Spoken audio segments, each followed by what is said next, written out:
Hi, everyone. Welcome to our webinar series, From Struggle to Support, a complete guide to the Intervention 504 and IEP process. So at this point in our videos, we have decided to move forward with pursuing IEP services, and we've had that referral meeting, and now we are coming back to the table to go over evaluations, and if the child qualifies, develop that initial IEP. Our video today is sponsored by Revive Technologies. All right, and again, like I said, we're going to be talking about initial eligibility. So that first time that the child has been evaluated and possibly been found eligible for special education services, and if so, that initial IEP, that very first IEP that's being written. So we'll go into great detail with that. So at the beginning of your meeting, typically this would be a second meeting. You've had your first where you had the referral, you discussed the concerns, you requested evaluations. Now you're coming back to the table with the team, and everyone is there and you're going through the evaluations. So your school psychologist would be there to go through their testing, the educational, the psychological. If you requested speech, the speech therapist is more than likely going to be there to share their results with you. OT, PT, whoever would need to be involved to conduct those evaluations would have done that, and is there to share their results with you. So once you go through all that, you also go through the worksheets based on the areas of eligibility that you were considering. We had looked at, for North Carolina, that list of 14. At that first meeting, kind of narrow down which areas of eligibility you want to consider. So you're going to look at those worksheets, put in the information, and then talk about whether or not the child meets criteria. Then we go to a form that's our actual eligibility form. So that's what I have here. So you have a couple of options at the top. One is that your child does meet criteria for one or more of those 14 disabling conditions, which is going to mean yes, that they at that point are eligible for special education, or you are saying that they do not meet that. So that would be a no, they do not meet criteria for special education. If they do qualify, you'll see here there's a section for primary disability, and then secondary disability. So the team, if you've considered more than one area, and if your child qualifies in more than one area, then the team will decide which area would be primary, and if you want to recognize that secondary area eligibility or not. Sometimes the team decides not to. It doesn't matter. It's up to the team's decision, but you can sort out which would be primary and which would be secondary. So then we're also, as part of our eligibility, talking about whether or not there is an adverse effect on the educational performance. And these pieces right here are kind of worded oddly. We're saying that their educational performance is not caused by a lack of appropriate instruction or reading. And then it talks about all the essential components of reading. We're saying that their educational performance is not caused by a lack of appropriate instruction in math, and it's not caused by limited English proficiency. And again, all of those do need to be checked yes. We need to say yes, that the disability has an adverse effect on educational performance for the child to qualify. So we are also looking at the instructional requirement. We're saying yes, the child requires specially designed instruction, and then also related services if needed. If we mark that, that's a yes to special education. If we say no, that the child does not require specially designed instruction, then that would be a no to special education. Basically, everything would need to be checked. Yes, the team would feel that all of the answers are yes for the child to be eligible for special education. So we're saying yes. We said yes, the child meets criteria for the disability. That disability has an adverse effect, and it requires special design instruction. So we're checking and saying yes again. Again, we need all yeses for the child to be eligible for special education. So then we're going to roll into that very first IEP. And you'll see at the top where our meeting purpose is going to be initial. So this is our very first IEP.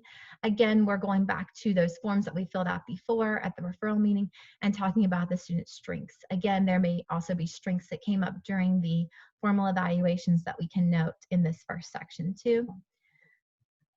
So what your child does well academically and functionally. The middle section is what skills you feel like that your child needs to learn? What are his or her deficits? So I want to make sure we get that parent perspective. With everything that we've learned about the child, what do you feel like are the biggest concerns for you, for your child? And then the last part is the vision for the future. So what you want for your child in the future, and you can think long-term, short-term. It's an open-ended question, so it's however you interpret that, what you want to see for your child. And then we go into the present levels of academic and functional performance. So basically, you're going to put any relevant information in here, anything that applies to their performance. Say if you're talking about reading, so then you would have any evaluations that have been done that show their present level performance in reading. We're going to use that information, and we're going to develop a present level of performance. We're going to, when I say we, this is the special education teacher and the team, but they are making a present level that tells what your child can do, what they cannot yet do, and what they need to learn based on data. And you're really focusing on identifying the most foundational skills and working up from there. So back in a previous video, I had shared an example of Bobby, who is struggling with reading fluently, with reading quickly enough to gain meaning from what he was reading. And we figured out that really Bobby was struggling with decoding multisyllabic words with more than one syllable. So we need to start there. That's the foundational skill. That's what's causing him not to be as quick or as fluent a reader as we would like. So we want to start at that level. That's the foundational skill that he needs, that's going to drive him towards becoming a faster reader. So you would do this for each area that was assessed to develop a present level of performance for that. And then if there's any relevant medical information, so again, any diagnoses, I like to ask my parents if they're comfortable to share what medications their child is on and the dosage if they know. I have had parents that have not been able to remember when they've had a meeting with the doctor later on, and they can look back on the IEP and be like, oh, they were doing really great, or they weren't, and be able to remember which medication it was on and what the dosage was. And it's helped with kind of driving some decisions with the doctor as far as if medication is working or not. And then we're also going to describe how the disability impacts their progress in the classroom. So it may be something like we're saying that the child requires specially designed instruction in a small group setting. They require repetition of material more than the typical student. They require a modified curriculum or a modified classroom environment. And then these are some other additional yes/no questions that we answer to ensure the picture of the whole child, just whether or not they're an English learner, if there are any special communication needs, if they require assistive tech devices or services, if they need instruction in Braille, if they have a documented hearing loss, if they have behaviors that are impeding their learning. And it mentions a behavior intervention plan, which we'll actually cover on another video. But you can also note if they are going to have behavior goals. That may be something that you're looking at on an initial IEP. And then if there's any other additional information. Again, some more yes/no kinds of questions. If they're requiring adaptive PE, which would be, if a child has physical disabilities, if they're following extended content standards, meaning that they're not working towards a diploma path at this time. If there's any other concerns that have come up for you as a parent in going through all of this information, then the team will note that and pop back to the first section with your concerns and add on. And then we also want to put, if there's any information that we know about the student that that they'll need support. If there's any, especially if there's any changes coming up over the life of this next IEP that may affect the child at school that we want to know about, changes in the home or anything like that. This is a place to share that, and it's really helpful to know, especially if we see, behavior changes with the student or academic changes in academic concerns. This section is secondary transition. So this is for students who are 14 or older or will turn 14 during the IEP, and you're starting to plan for high school and beyond.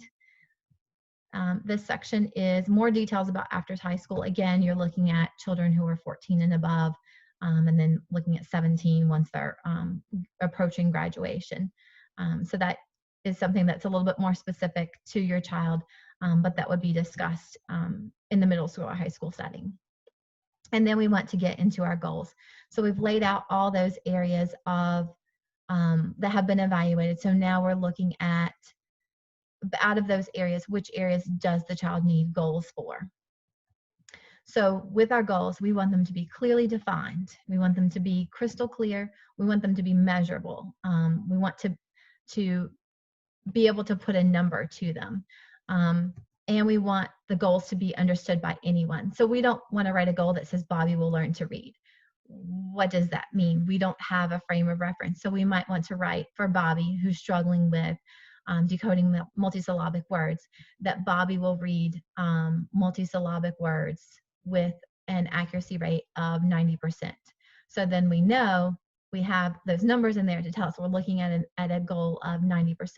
And we could even be more specific and say, what level of text he's reading or whatnot. But we want to make sure that it's crystal clear for anyone who might pick up that IEP if your child was to change schools, get a new teacher, etc., that they would be able to understand what the goals mean. And we want them to be measurable so that we can really track that progress, because again, we're always collecting data and always wanting to see that the student is making growth.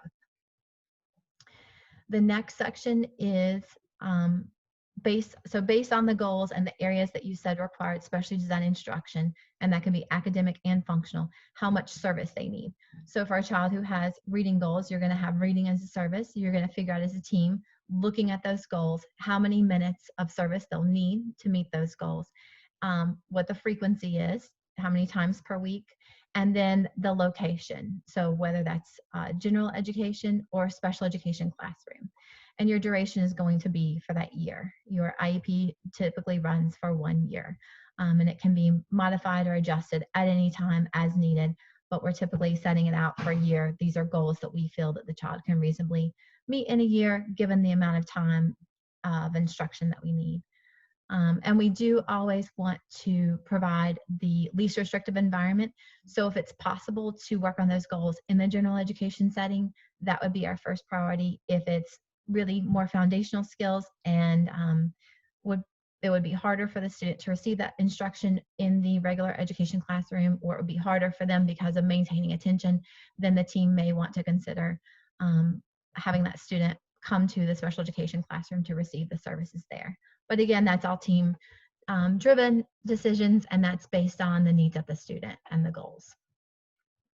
So then the next section is for related services. So this is if your child is going to get speech, OT, PT, assistive tech, adaptive PE, etc. You're going to document where those services are occurring and if it is going to be direct services or support. It may be that your student has goals in those areas and is working with the OT or speech or whoever in their room directly on those goals, or it may be they just need support. They need those supplemental aids services. So the teachers, the OT or speech, whoever is going to be coming into the general education classroom, checking in on the student, checking in with the teacher, and making sure that they have whatever materials they need or whatever support they need, but they don't require it to the level to be pulled out and directly work on those goals with the specialist. And then we also note if transportation is required as a related service. And then this section is going into your accommodation. So this is the part of the IEP that is like a 504. So this is based on the needs of the student, what kind of accommodations they need. It could be things like marking in book rather than using a bubble sheet. It could be small group for assessments, one-on-one for assessments, read aloud, which can be done for all subjects except for reading, because reading is a measure of your child's reading ability. Extended time, preferential seating, it's based on the needs of the student, and the student needs to be using these accommodations as well. So that's something that you and the teacher need to communicate about if we see that a student is trying to refuse their accommodations.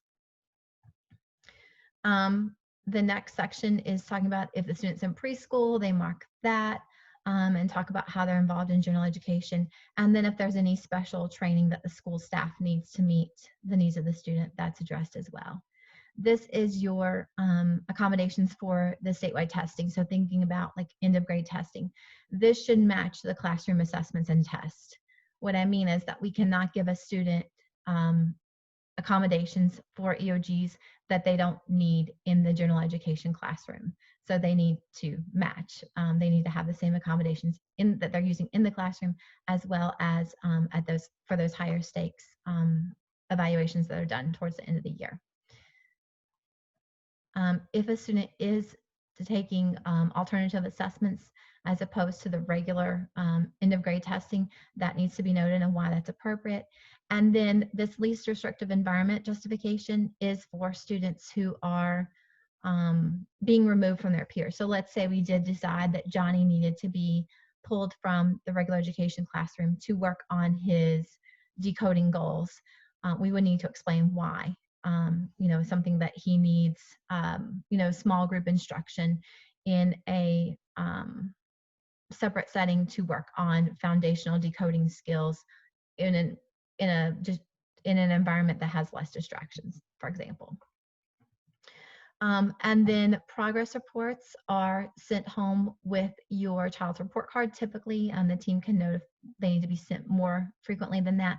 But progress reports are specifically a special education document, and they're based on your child's IEP, and they are communicating your child's progress on their goals. So that is how you find out about how your child is doing with their progress on their goals. A formal way to find out is through the progress reports that are sent home with report cards.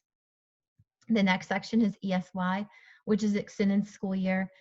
This is specifically time during the summer to work on goals. Thinking about that longer summer break, and it's based on whether or not a child qualifies is based on regression. So whether or not the student tends to regress during longer breaks, which is okay and happens even with regular education students, but then we're looking at, are they able to recoup that loss in a reasonable amount of time? And again, there's a formula that's used for that. But if we see that that student does regress some, but does not pick it back up as quickly as needed, then they would be a candidate for ESY. If they do regress, but can pick it back up pretty quick at the start of the year, along with their peers, then they would not qualify. Also, if there is jeopardy to a student's education because of the breaks, or there's a window of opportunity, you see kind of an emerging skill. A lot of times it's your foundational skills, your self-help kind of skills, like if you have a younger child who is on the verge of potty training, and you feel like you're in this window of opportunity, they're really starting to get it right at the end of the school year, that may be a time when a student should qualify for ESY, because we don't want to lose that momentum. But again, that's a team decision and based on the data that we have to show whether or not a student qualifies. And then you'll see here, it just talks about the IEP team participants. Everyone who's involved in the meeting is detailed out and signs that they were in attendance. And then for any special education meeting, we always end with our prior written notice, which again is that summary of decisions made that just details out everything that was already decided. At this point in the meeting, the decisions are done. This is just a place kind of a one-stop shop to document everything that was decided. So in this first section, we're going to detail out what the team did decide to do and decided not to do. And then your bottom section here is your why. So what data, what information do we use to make our decisions? Why did we decide what we did? And if there were any other factors or any other options that we considered that we would like to document here. But that's it. It's a lot in that first IEP meeting, but this is kind of a snapshot of what it looks like so you would understand what you're walking into for that first meeting. And thank you for watching this video. I hope that this helps. And if you're interested, the next video is talking about annual review. So towards the end of that first year, the IEP is getting ready to expire. The team meets, reconvenes to go over the current goals and go ahead and write up the next year's goals and make decisions. Thank you.